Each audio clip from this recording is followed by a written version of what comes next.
오늘의 치터뷰 시작합니다.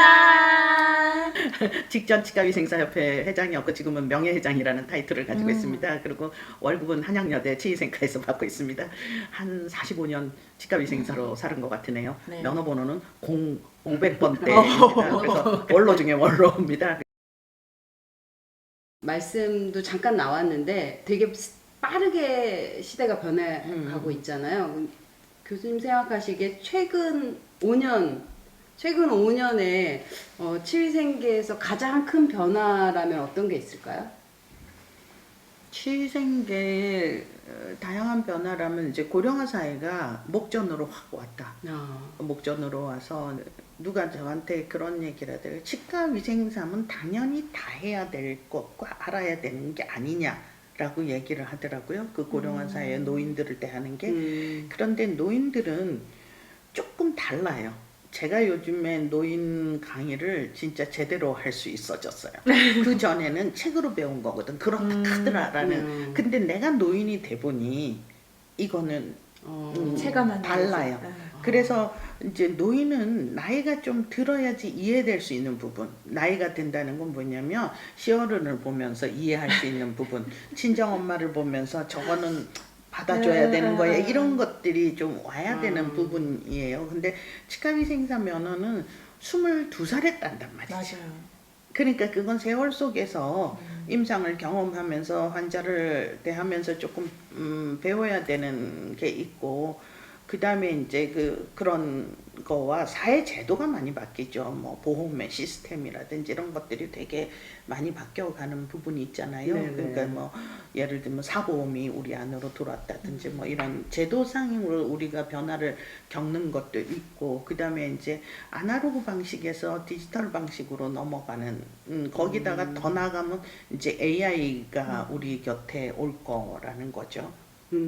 그런 것들. 예를 들면 이제 옛날에는 누가 결제를 해달라 그러면 좀 있으면 들어가니까 컴퓨터 켜고 결제할게 이랬는데 요새는 그런 소리 못해요. 핸드폰에서 다 해야 되는 거잖아요 지금.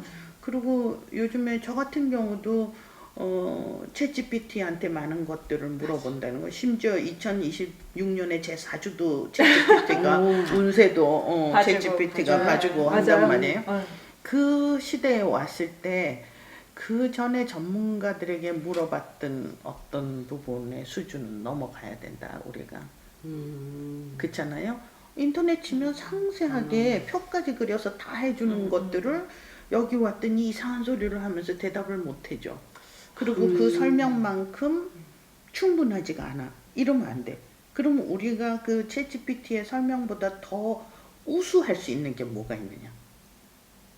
그거는 이 사람을 딱 봤을 때 느끼는 그 사람의 특성과 그 사람의 그것들을 놓고 그 사람에 맞는 언어로 종합적으로 해줘야 되는 거죠. 네. 그래서 우리가 이제 미래 산업이 왔을 때 어떤 직종은 사라질 거냐, 어떤 직종은 살아남을 거냐 했을 때 인간관계를 기본으로 하는 직종은 살아남을 수밖에 없다는 거예요 지금. 저희가 살아남게 그러니까 터치해야 되는 감성을 터치하고 사람을 분석해서 얘기하는 건 살아남을 거예요. 그런데 예를 들면 변호사, 답이 정해져 있는 약사. 네. 왜냐면 약 갖고 와서 이거 탁탁탁탁 버텨놓고 약 탁 내려오는 것들은 자판기처럼 나올 수 있겠네요. 안 된다는 거예요 지금. 그래서 치과위생사의 역량이 그런 쪽으로 더 길러져야 된다.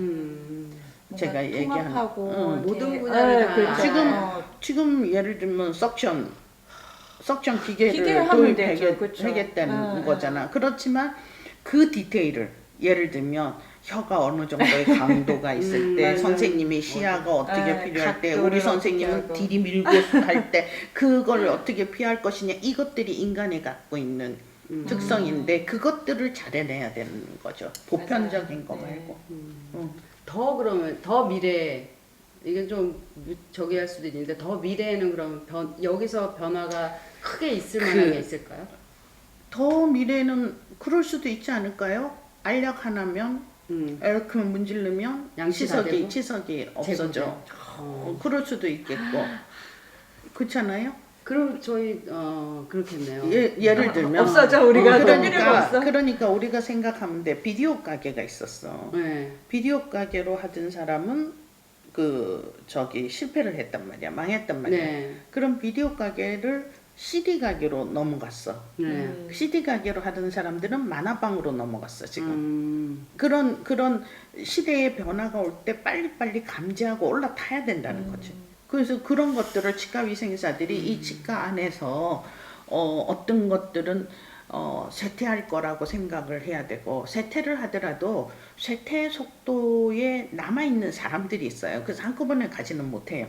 왜냐하면 고객부터 그쵸. 쇠퇴가 좋은 사람. 나는 아무리 쓱데이가 있고 뭐가 있고 쿠팡이 있어도 나는 쇼핑을 가야 되는 사람이에요. 가서 상품을 봐야지 선택을 하는 사람이야. 그래서 일주일에 한 번씩 꼭 장보기를 해야 되는 사람. 이렇게 늦게 가는 사람, 고객이 있단 말이야. 그러면 우리 병원에서도 늦게 가는 고객이 있어요. 그들은 그들대로 케어하면서 빨리 가는 고객이 있어. 왜냐면 인터넷으로 다 찾아보는데 여기는 이런 기계가 없어? 이렇게 처리한단 말이야. 나는 키오스크가 힘들지만 병원의 키오스크가? 이런 생각은 아직은 하지만 어떤 데는 병원의 키오스크가 편한 데도 있는 거예요. 그쵸. 우리 어릴 때는 어떤 치과에서 카드를 받았어요. 그래 치과계에 몰매를 맞았어요. 그 사람이. 어떻게 풍미 없이 현찰을 안 받고 카드를 받냐고. 그 선생님 몰매를 맞았어요. 내가 어릴 때 치과계에서. 근데 지금은 카드를 안 받으면 이상한. 그렇죠. 그렇게 변한다. 근데 그 속도가 내가 어릴 때는 얘기하잖아. 네. 지금 40년이 걸린 거야. 30년 정도 걸렸죠. 그런데 지금은 요 시대는 5년 안에 바뀌고. 우리가 뭐 그래프를 하나 보면 전화기가 뭐 이렇게 예를 들면 전구가 빛이 발전돼서 전구가 만들어까지 갈 기간, 뭐가 만들어서 뭐가 만들어지기 기간이 점점 짧아지고 있다. 맞아. 그러니까 뭐가 하나 나오면 확 바뀌는 세대가 오고 있다. 살아남기 어려워요. 네? 네, 살아남기가 어려워. 그래서 피곤하네요. 그래서 늘 봐야 되죠. 인간 본성에 의지를 하고 그것들을 잘 훈련시켰을 때 살아남을 수 있는 게 뭔가. 그런 의미에서 사실 저도 이제 임상에서 느끼는 거는 사실 저희 전문적인 기술도 너무 당연히 중요하지만 환자분들을 응대하는 게 점점 더 중요하다라는 느낌을 많이 받고요. 그리고 이제 저희도 이제 고객의 소리를 이렇게 듣고 할 때도 사실은 어떤 뭐 기술적인 거에 대한 컴플레인도 분명 있으시지만 결국 뭐 불친절이나 아니면 뭐 만족에 대한 부분도 결국은 말씀하신 뭐 소통과 관계와 이런 것들에 대한 것가 대부분이지, 그냥 불편한 거는 당연히 저희가 잘못한 부분들이 있으니까. 근데 그런 것들이 대부분을 차지하는 것 같아요. 치과에서는 중요한 게 선생님 기술은 저 진료실의 문턱을 넘어가야지 만나는 거거든요. 그렇죠. 그런데 저 진료실의 문턱을 넘기기까지가 치과위생사의 역할이라는 거예요. 무슨 얘기인지 아시겠죠? 요 문까지 끌어오는 거는 인터넷이 결정하겠죠. 홍보든 마케팅이든. 그렇지만 이 문에 진료를 하고자 들어온 사람을 저 진료실로 넘기기까지는 그 선생님 진료 잘하더라까지를 결정하는 데는 치과위생사가 하는 거예요. 그리고 그 치과위생사의 얘기가 어느 정도 우리가 속된 말로 빠다칠이 되어 있을 때 그걸 받아들인 넘김이 쉬워진다. 그래서 우리의 역할이 되게 중요하다. 그래서 저희도 그런 걸 최근에 저희가 이제 고객의 소리를 최근에 좀 적극적으로 좀 듣고 있거든요.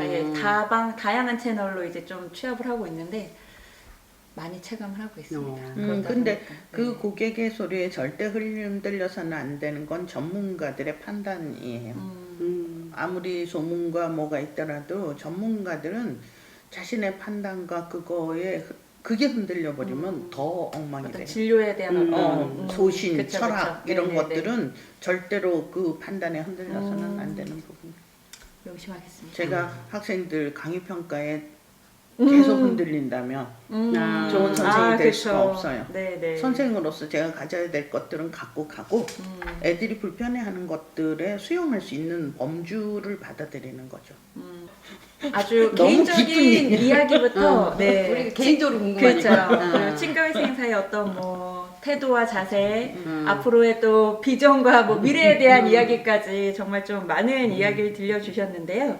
저 개인적으로 궁금한 네. 것도 누구한테 영향을 주시는 분으로 저희가 알고 있잖아요. 네네. 근데 혹시 그 치과위생사로 이렇게 지금까지 나한테 굉장히 멘토 같은 역할을 혹시 하신 분이 또 분이 계신가? 계실까요? 그 인생에서 두 분의 스승을 모시고 산다. 제가 이런 얘기를 하는데 들었던 거. 첫 번째는 그 장기한 교수님이세요. 제가 대학교 때 그 시간 강사 선생님이셨어요. 근데 우리가 대학교 때 지금으로 하면 국시 문제집을 만들었어요. 그래서 그 국시 문제집을 전국의 대학에 팔았어요, 우리가. 대단한 일을 했던 거죠. 제가 그때 학수를 맡고 있었고, 제가 요약집과 문제집을 같이 만들었어요. 근데 그 다음 날이 장기한 교수님 수업이었는데, 제가 그거를 대구보건대학에 가서 팔러 가야 됐었어요. 그 수업을 빠지게 된 거야. 그러니까 저도 이제 그런 학생이었겠죠. 전화를 하거나 이러지는 않고 장기한 교수님이 서울대 계셨는데 서울대를 찾아갔어요. 제가 교수님 이런 일 때문에 제가 내일 교수님 수업을 못 듣습니다 라고 찾아갔더니 교수님이 앉아라 이러더니 그 다음날 수업할 슬라이드 40장인가를 다 보여주셨어요, 저한테. 단독과에. 그리고 그 밤에 이제 서울대에서 둘이 이렇게 걸어 내려오는데 참 밤 공기가 참 차가웠다. 내 기억에.